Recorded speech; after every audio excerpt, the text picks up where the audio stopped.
नमस्कार। आप देख रहे हैं एक भारत न्यूज और मैं नरेंद्र यादव। आज धरती पुत्र पद्म विभूषण समाजवादी पार्टी के संस्थापक राष्ट्रीय अध्यक्ष पूर्व मुख्यमंत्री और पूर्व रक्षा मंत्री मुलायम सिंह यादव जी का जन्मदिन है। 22 नवंबर 1939 को उनका जन्म हुआ था सैफई में और उन्होंने बड़ा संघर्ष किया। 1967 में पहली बार वो विधायक बनकर विधानसभा पहुंचे। ये सौभाग्य की बात है कि शाहजहांपुर जनपद में उनके साथ पहली बार जो विधायक बन के गए थे दल सिंह यादव जी, वो वर्तमान में जीवित हैं, शाहजहांपुर में हैं और वो प्रदेश के इकलौते ऐसे हैं जो मुलायम सिंह यादव, कल्याण सिंह, उन्होंने विधानसभा में प्रतिनिधित्व किया। उनसे भी बात हुई, काफी कुछ बात होती रहती। तो आज हमने जो नेताजी मुलायम सिंह यादव जी का जो संघर्ष रहा, जो राजनीति में कहते प्रतिकूल को भी अनुकूल बना लेने की जो क्षमता थी, जो विरोधियों से भी अपनी प्रशंसा कराने का दम रखते थे, वो थे नेताजी मुलायम सिंह यादव। उन्होंने अपनी नई पार्टी बनाई। जनता दल में जब विभाजन हुआ तो उन्होंने अपनी नई पार्टी बनाई, समाजवादी जनता पार्टी, और नई पार्टी बना करके वो एक ऐसे थे कि मुख्यमंत्री बन गए। काशीराम जी से उन्होंने, जो दलितों के नेता थे, उनसे अपना समझौता किया और सपानन हुआ और फिर वो मुख्यमंत्री बने। इस तरीके से उनका जो पूरा राजनीतिक संघर्ष रहा, राजनीतिक सफर रहा। और सबसे बड़ी बात है कि जो प्रतिद्वंदी पार्टी है, जो सबसे बड़ी जो भाजपा मानी जाती थी, उसी भाजपा ने नेताजी मुलायम सिंह जी को पद्म विभूषण, जो देश का सर्वोच्च दूसरे नंबर का सम्मान है भारत रत्न के बाद में, उससे अलंकृत किया। और आज उनका पूरा 85 वर्ष के पूरा करके 86 वर्ष में नेताजी का जो है जयंती उनकी आज मनाई जा रही है। पूरे प्रदेश में आज विविध आयोजन हुए, लेकिन सबसे बड़ी खास बात रही कि समाजवादी पार्टी वो कार्य नहीं कर पाई जिस तरीके से कांसीराम का जन्मदिन मनाने के लिए बसपा भव्य आयोजन करती है। पंडित दीनदयाल उपाध्याय का जन्मदिन बनाने के लिए भारतीय जनता पार्टी बड़ा कार्यक्रम करती है, लेकिन समाजवादी पार्टी ने ऐसा अभी तक कोई कार्यक्रम नहीं किया। और इसी संदर्भ में कि नेताजी मुलायम सिंह का आखिर वो कृतित्व व्यक्तित्व क्या रहा, उसको समझने के लिए बहुत ज़रूरत है। लेकिन हमारे यहाँ जो कि नेताजी मुलायम सिंह की सबसे बड़ी खास बात थी कि युवा राजनीति को विशेष प्रोत्साहित करते थे, युवाओं को बड़ा प्यार करते थे।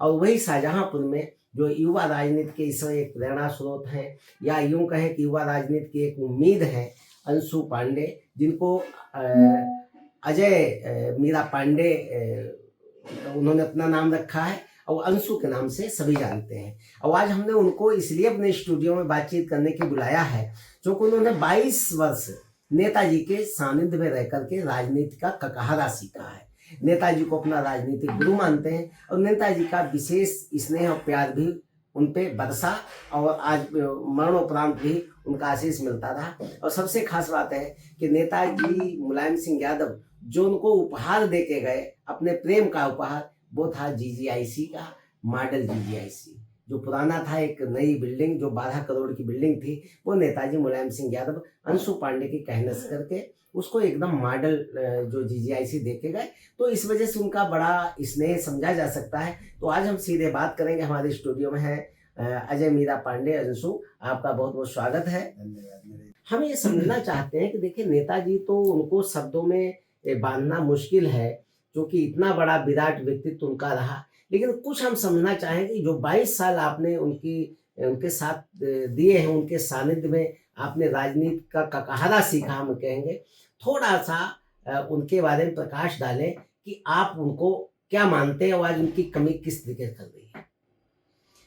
सर्वप्रथम तो नरेंद्र जी, मैं आपका बहुत आभार व्यक्त करता हूँ कि आपने इस अति महत्वपूर्ण मुद्दे पर, श्रद्धेय नेताजी का आज जयंती है और उस मुद्दे से हमको आपने संबद्ध किया, तो मैं आपका हृदय से आभार व्यक्त करता हूँ, बहुत धन्यवाद करता हूँ कि आज आपने इस महत्वपूर्ण विषय पर हमको कुछ कहने का अवसर जो है प्रदान किया।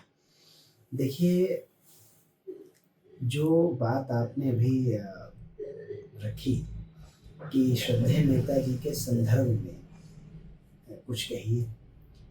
आप विश्वास मानिए, श्रद्धेय नेताजी पर कुछ कहना सही बात। सूर्य के आगे दिया दीपक के जलाने समान जैसा है। है।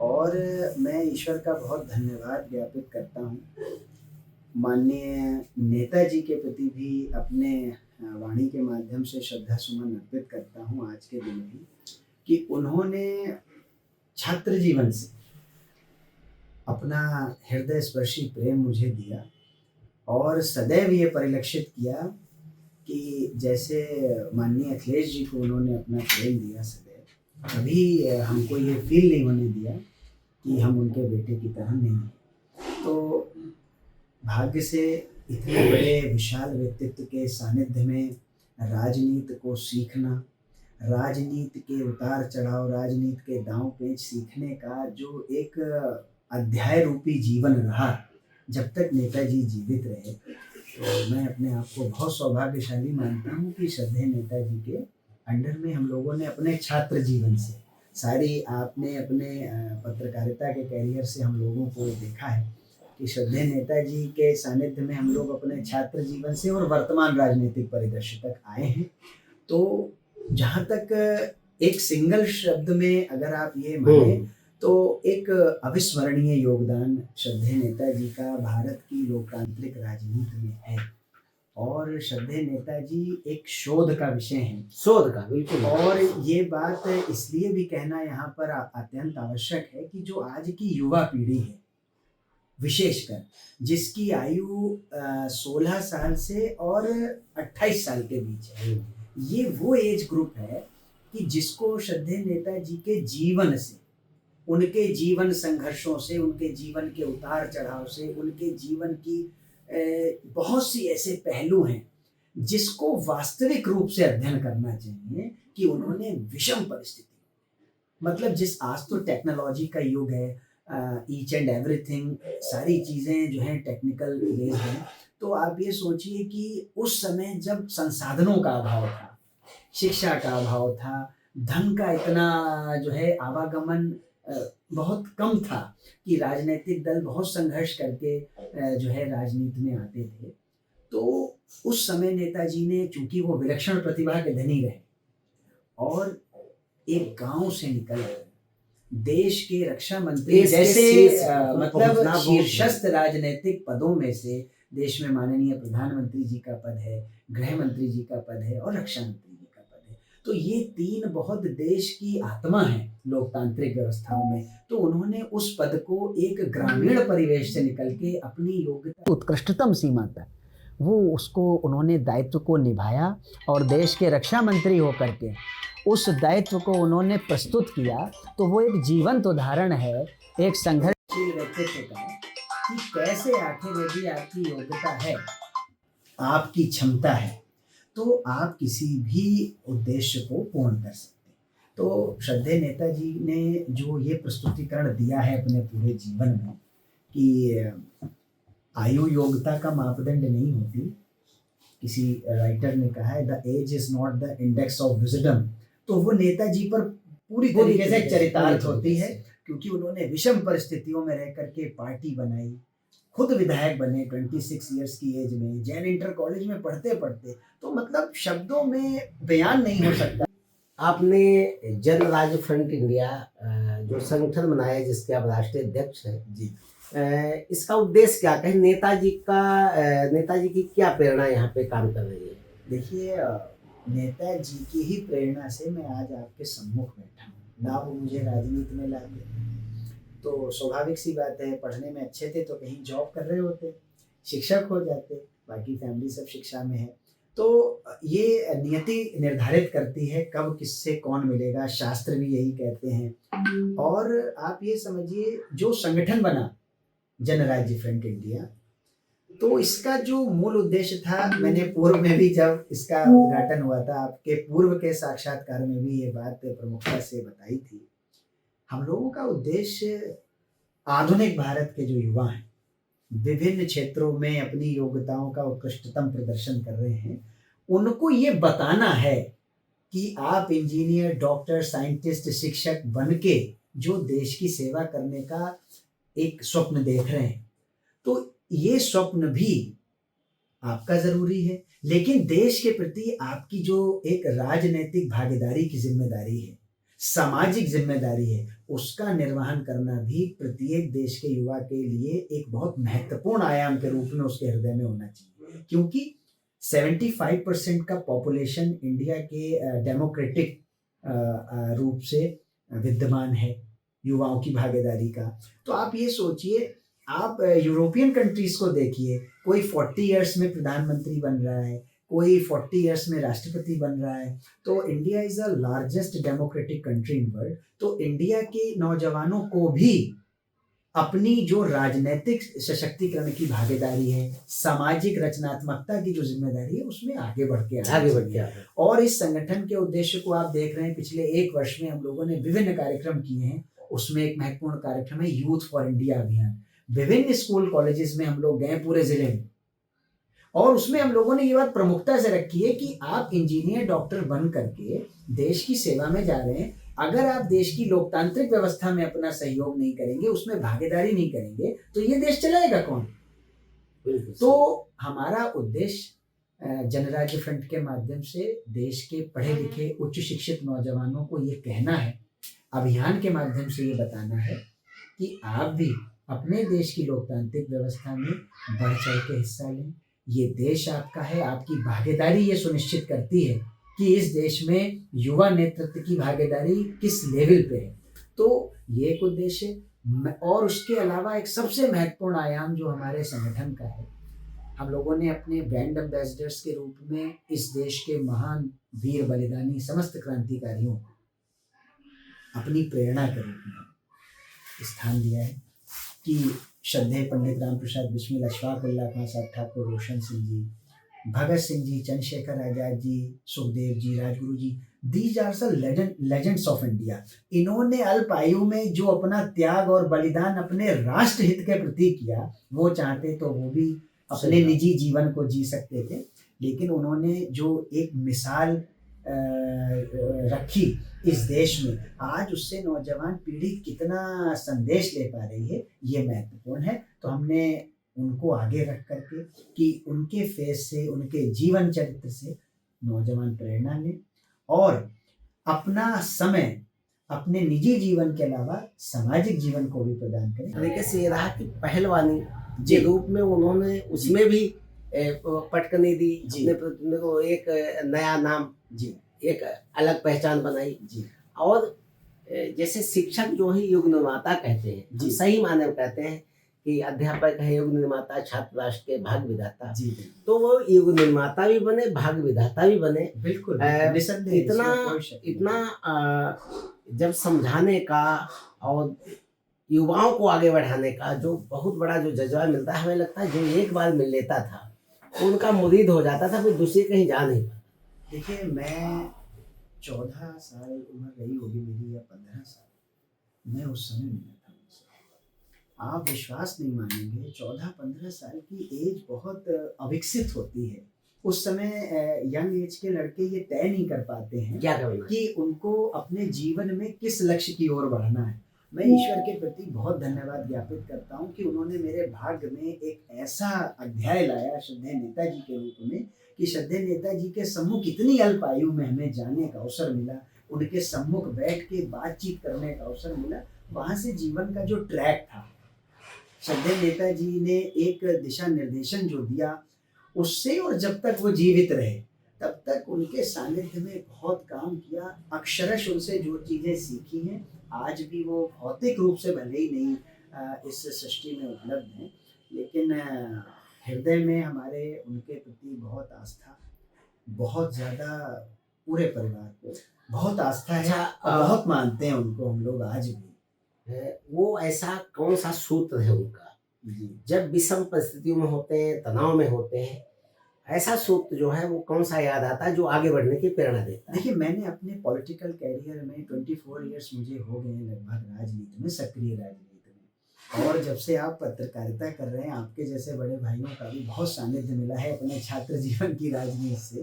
तो आपने ये देखा होगा कि श्रद्धेय नेताजी को अपने दृष्टिकोण से, मेरे अपने पॉइंट ऑफ व्यू से, मेरे अपने दृष्टिकोण से जो शैली श्रद्धेय नेताजी की राजनीति करने की रही है, आप विश्वास मानिए आज की तारीख में इंडिया में लोकतांत्रिक व्यवस्थाओं में किसी भी राजनीतिक दल में ऐसे व्यक्तित्व की ये छवि और इस प्रकार का जो एक बहुत स्पेशलाइजेशन जिसे कहते हैं कि बहुत विशेषज्ञता, विषय विशेषज्ञता, तो उस विषय विशेषज्ञता में नेताजी पारंगत थे। और उनकी एक बहुत बड़ी खूबी ये थी कि वो बहुत ज्यादा डीप थिंकर थे। दीप और किसी भी राजनीति के व्यक्ति को जो शीर्षस्थ स्तर पर राजनीति कर रहा है उसको किताबों के अनुसार, इतिहास के अनुसार या प्रैक्टिकली अगर आप देखें तो उसको एक कुशल मनोचिकित्सक होना चाहिए, कुशल मनोवैज्ञानिक होना चाहिए। श्रद्धेय नेताजी के अंदर ये दोनों ही काबिलियत बिल्कुल उनकी रगों में बसी हुई थी। वो एक कुशल मनोवैज्ञानिक थे, व्यक्ति के चेहरे को देख करके उसकी भाव भंगिमा को देख करके परख लेते थे कि इसको कहाँ तक जाना है, इससे मैं किस प्रकार की कार्य को ले सकता हूँ। तो एक उनको एक कुशल मनोवैज्ञानिक, एक कुशल मनोचिकित्सक की आप अपनी पीड़ा मन में रख के गए हैं, आप उनसे अगर कुछ कह नहीं पा रहे हैं तो वो खुद ही पूछ लेते थे कि आखिर क्या परेशानी है। तो ये एक ऐसी उनके अंदर एक छवि, एक ऐसा उनको ईश्वर ने एक ऐसा गुण प्रदत्त किया था कि जिसकी कोई आप मुझे हिंदुस्तान के किसी लीडर ने अभी तक नहीं देखी है। ये मेरा व्यक्तिगत अनुभव है। हमने और भी देखा जिसकी वो मदद करते थे तो अपना निजी नुकसान नहीं देखते थे। आपने बहुत अच्छी बात कही। ये एक ऐसा संस्मरण है जो आज के वर्तमान विधायकों, सांसदों को सीखना चाहिए। श्रद्धेय नेताजी के विरुद्ध बहुत अशोभनीय शब्दों का प्रयोग स्वर्गीय रेणु प्रसाद वर्मा जी कर ने किया। और आप देखिए ठीक 6 महीने के बाद माननीय नेताजी ने उनको घर से बुला के, because he was the founding member of Samajwadi party that time, और उन्होंने बेनी बाबू जी को फोन करके यहाँ आ जाइए और उनको राज्यसभा भेजा। ये इतना बड़ा दिल जिसके पास होता है, उस व्यक्तित्व की कल्पना शब्दों में तो नहीं हो सकती। वही वास्तव में पद्म विभूषण हो सकता है, वही भारत रत्न हो सकता है। हमें लगता है आगे आने वाले समय में नेताजी को भारत रत्न जैसा सम्मान। मैं भारत सरकार से ये आग्रह करता हूँ आपके चैनल के माध्यम से, और सरकार से चिट्ठी भी लिखेंगे इस विषय में कि अभी तक उन्होंने पद्म विभूषण श्रद्धेय नेताजी को दिया है। निसंदेह उनका बहुत आभार है। सरकार के प्रति हम कृतज्ञता भी व्यक्त करते हैं कि उन्होंने श्रद्धेय नेताजी के प्रति ये सम्मान दिया। लेकिन एक अनुरोध है भारत की सरकार से कि केंद्र की सरकार को श्रद्धेय नेताजी के जीवन का स्मरण करते हुए, उनके संघर्षों का अवलोकन करते हुए ये श्रद्धेय नेताजी को भारत सम्मान मिलना चाहिए और जिसके लिए वो डिजर्व करते हैं। और उन्होंने खेत खलियान, नौजवान, किसान, ऐसा कोई वर्ग नहीं रहा है सभी वर्गों की बात की, लीडरशिप डेवलप ना की हो। और मेरे अपने शब्दों में श्रद्धेय नेताजी राजनीति की एक कार्यशाला थे। जिस पौधे ने नेताजी की कार्यशाला में तनिक भी स्थान पाया है, निश्चित रूप से वो एक वृक्ष के रूप में जो है परिलक्षित हुआ है। चाहे आज विभिन्न दलों में कोई भी नेता ऐसे हो जो सांसद, विधायक, मंत्री, एमएलसी बन गए हैं, लेकिन अगर आप परसेंटेज निकालें तो मैं समझता हूँ बहुत बड़ी ऐसी प्रतिशतता होगी कि उस प्रतिशतता में श्रद्धेय नेताजी की नर्सरी से निकले हुए लोग जो आज मंत्री, सांसद, विधायक और विधान परिषद में पहुंचे, कहीं ना कहीं वो नेताजी की कार्यशाला से ही निकले हैं। तो ये एक बहुत बड़ा अनुकरणीय विषय है। और श्रद्धेय नेताजी के जीवन का चरित्र जो है वो एक शोध का विषय है। और आज की युवा पीढ़ी को ये सोचना चाहिए कि 26 वर्ष की उम्र में माननीय नेताजी विधायक हो गए, और इतनी कम आयु में विधायक हो जाना आज की युवा पीढ़ी तो कहना नहीं चाहिए। आजकल इलेक्ट्रॉनिक ट्रेंड है, सोशल ट्रेंड है। उस सोशल ट्रेंड में अभी तक ये तय नहीं हो पाता है कि हमको रील्स बनाना है, मीम्स बनाना है, सोशल मीडिया पे कितना टाइम देना। श्रद्धेय नेताजी 24 घंटे 8 पहर पॉलिटिकल पर्सन थे, सोते जागते उठते बैठते। तो जब कोई व्यक्ति अपने खुद के प्रोफेशन में पूर्ण रूप से पूर्ण मनोयोग से, डूब के पूरा। अगर आप उसमें अंतर्मन लगा करके कार्य करेंगे तो सफलता तो फिर स्वाभाविक सी बात है कि आपका वर्ण करेगी। तो नेताजी ने जो आयाम प्रस्तुत किए, मैं बहुत सौभाग्यशाली हूँ कि उन आयामों को सीखने का, उनके जीवन से प्रेरणा लेकर आज भी हम लोग सामाजिक जीवन जी रहे हैं और पूरा प्रयास करते हैं। मैं तो किसी भी मंच पे होता हूँ तो गर्व की अनुभूति से कहता हूँ कि मैं श्रद्धेय नेताजी का शिष्य हूँ और मुझे सौभाग्य दिया ईश्वर ने कि मैंने नेताजी के साथ में उनके सानिध्य में रह करके राजनीति को सीखने का प्रयास किया और जब तक जीवन रहेगा श्रद्धेय नेताजी के ही दिखाए गए मार्गों पर हम लोग चलने का, क्योंकि संघर्ष का जो हम लोग संघर्ष से निकले, छात्र संघ से निकले, छात्र संघ से नेताजी हम लोगों को सक्रिय राजनीति में ले गए, तो वो चीज अब आज की युवा पीढ़ी में मुझे देखने को मिल नहीं रही। राजनीति में जो चाहते थे वो विरोधियों को भी अपना बना लेते थे। देखिए इसके पीछे इस समय ऐसा नहीं दिखता। ये you have raised a very good question, आपने बहुत अच्छा क्वेश्चन उठाया।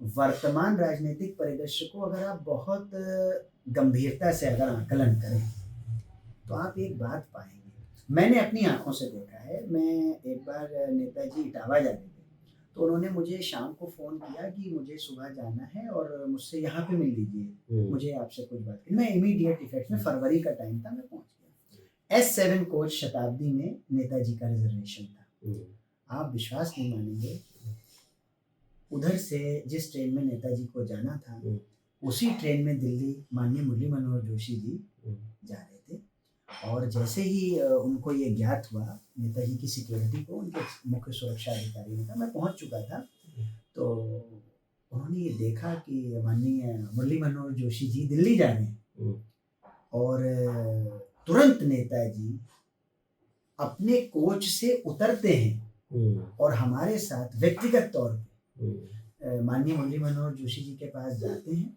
और माननीय मुरली मनोहर जोशी जी को अभिवादन करते हैं, एकदम गले लगा लेते हैं और उनसे वो अनुरोध करते हैं कि हमारे बर्थ पे चले और वो उस अनुरोध को अस्वीकार नहीं कर पाते हैं। तो वो जो आत्मीयता मैंने प्रत्यक्ष रूप से अपनी आंखों से देखी है कि बड़े नेताओं का सम्मान, उसी प्रकार का सम्मान पूरे देश में माननीय मोदी जी ने, आप देखिए माननीय प्रधानमंत्री जी ने, राजनीतिक विचारधारा में विरोध प्रतिरोध होना वो एक अलग बात है, लेकिन श्रद्धेय नेताजी ने या नेताजी के टाइम के लीडर्स ने, चाहे कोई भी लीडर्स हो, उन्होंने जो आयाम प्रस्तुत किए शिष्टाचार का, एक दूसरे के प्रति अपने बड़प्पन का, एक दूसरे के प्रति अपनी नैतिकता का, वो आज के वर्तमान राजनीतिक युग में नहीं है।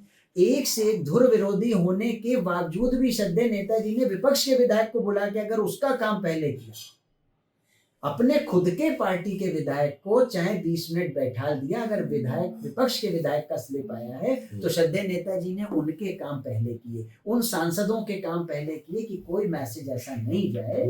और हमेशा वो अपने भाषणों में ये बात कहते थे, हम लोगों की कार्यशालाओं में कहते थे, आप लोगों को अगर जनसेवक बनना है तो इस विभेद को मिटाना होगा। चयनित या निर्वाचित होने के बाद आप उन सब लोगों के नेता हैं बिल्कुल जो आपके क्षेत्र में आता है।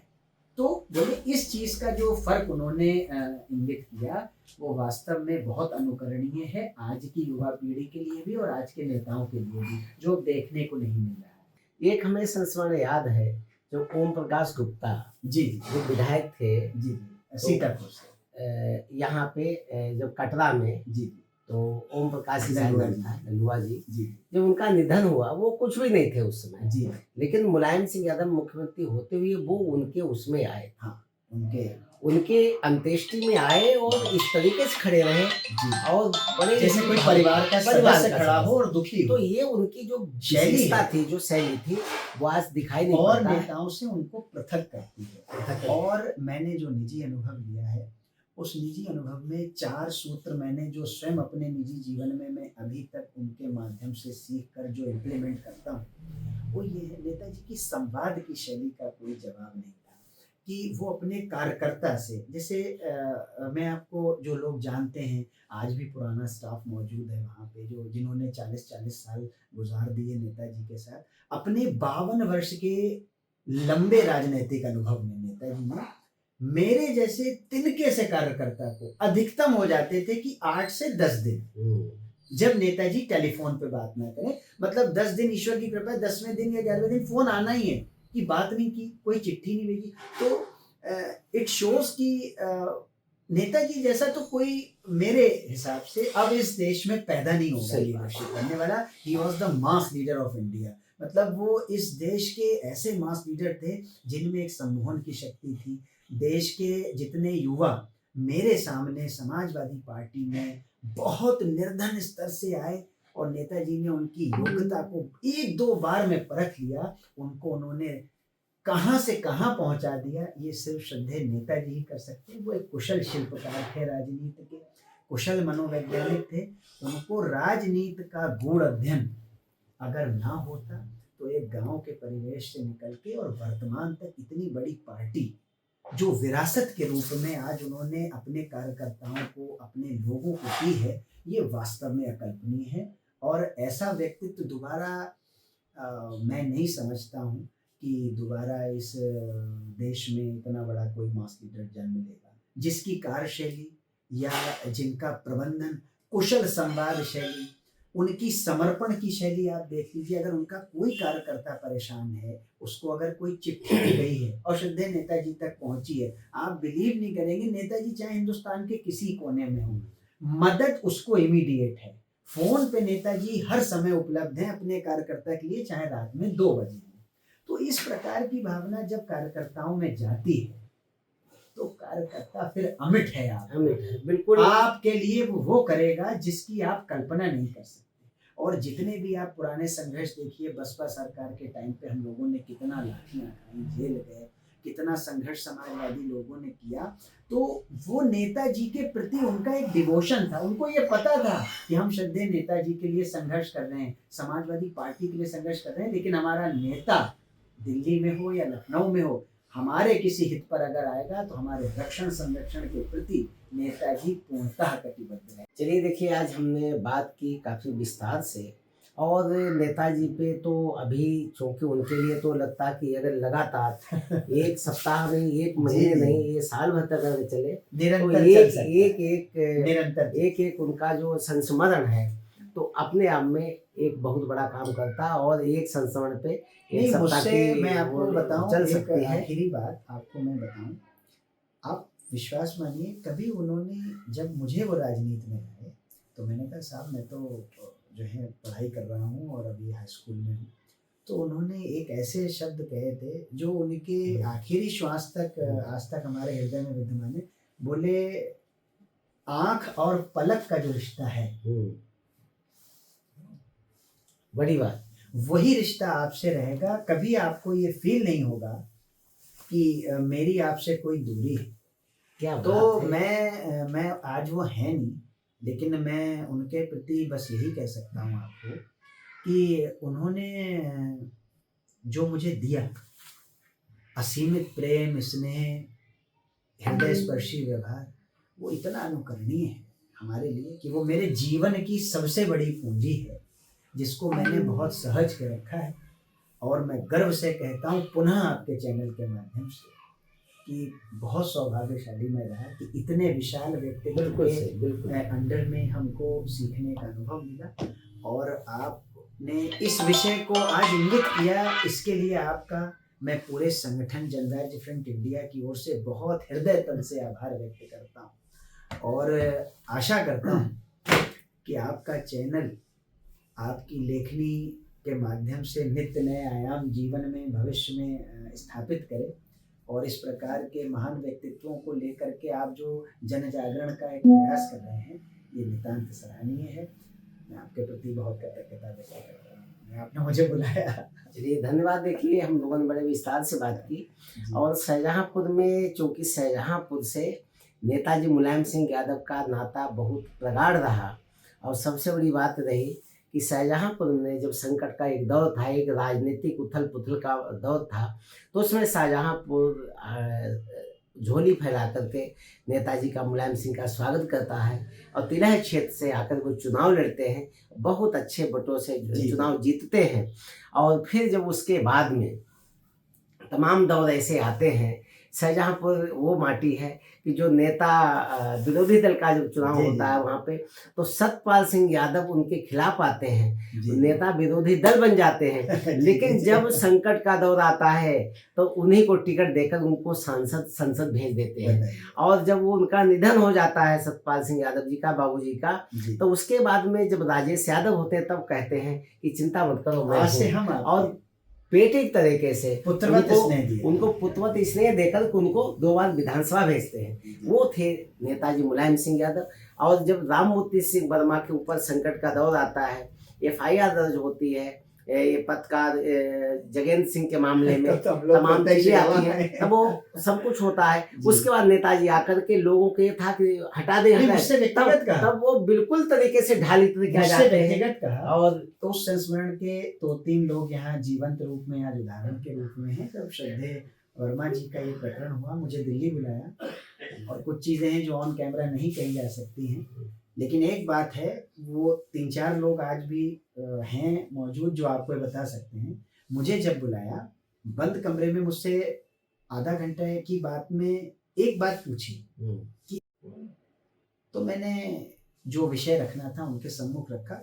उत्तर में प्रत्युत्तर के रूप में नेताजी ने जो मुझसे कहा, वो इस बात की सीख है कि संकल्पबद्धता, समर्पण की शैली के जीवंत प्रमाण के रूप में श्रद्धेय नेताजी ने, उन्होंने मुझसे कहा कि अंशु, राममूर्ति सिंह वर्मा मेरे बुरे वक्त के साथी हैं। बिल्कुल। जिस समय श्रद्धेय बाबूजी ने उनको चुनाव के दौरान एक चुनौती दी कि माननीय नेताजी को कि इनको एक मिट्टी का आदमी शाहजहांपुर में नहीं मिलेगा, उस समय बोले मुझे राममूर्ति वर्मा ने हेल्प किया था जब मैं MLA का चुनाव श्रद्धेय बाबूजी के खिलाफ लड़ा था।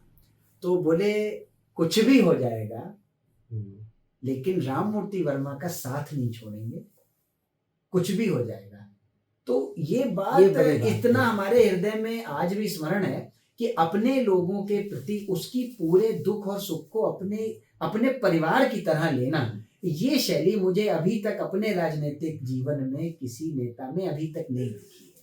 तो इसलिए नेताजी को धरती पुत्र भी कहा गया, नेताजी को हृदय स्पर्शी लीडर भी कहा गया, और नेताजी बहुत भावुक लीडर्स में रहे हैं। मतलब जितनी हम लोगों ने उनके बीच में काम किया, नेताजी बहुत भावुक हृदय रहे। कोई जरा सा भी रो पड़े अपनी समस्या के, तो नेताजी उसको अपने अश्रुओं से साथ के रूप में, और कोई दिखावा नहीं होता। और यही वजह है कि देखिए आज पूरा देश उनका सम्मान करता है। बीजेपी ने भी और भारतीय जनता पार्टी के लगभग सभी नेताओं सोशल कंटेंट्स देखिए, सबने हम तो ये श्रद्धासुमन कहते हैं अर्पित कि किए। इतना ज्यादा समाजवादी पार्टी के नेताओं को नहीं, मैं आभार करना व्यक्त चाहिए करता हूं था, भारतीय जनता जो उनके पार्टी का जन्मदिन पे जो विभिन्न आयोजन दलों का, करना चाहिए बसपा थे। का भी उन्होंने भी, लेकिन सभी राजनीतिक दलों का मैं आभार व्यक्त करता हूं कि जो उन्होंने अपने श्रद्धासुमन अपने सोशल कंटेंट्स के माध्यम से विभिन्न रूप में लिखे हैं, वो नेताजी के प्रति कहीं ना कहीं सच्ची श्रद्धांजलि है, विराट व्यक्तित्व को, और श्रद्धांजलि है। उनके सही मायने में एक देखें कि जो जननायक, जो मसीहा के रूप में अगर बिल्कुल तो बिल्कुल राजनीति की एक, जैसा कि आपने कहा कि पाठशाला से, संघर्ष की पाठशाला, संघर्ष के प्रतीक थे। तो आने वाली जो पीढ़ी है मुलायम सिंह को कभी भूल नहीं पाएगी। और आज नहीं, हम लोगों को देखिए, हम लोग आज भी भावपूर्ण श्रद्धांजलि है, बहुत बहुत सत्तर नमन है हमारे जनपद की ओर से, हमारे चैनल की ओर से, और सभी को बहुत बहुत धन्यवाद। बने रहिए हमारे साथ, देखते रहिए भारत न्यूज़।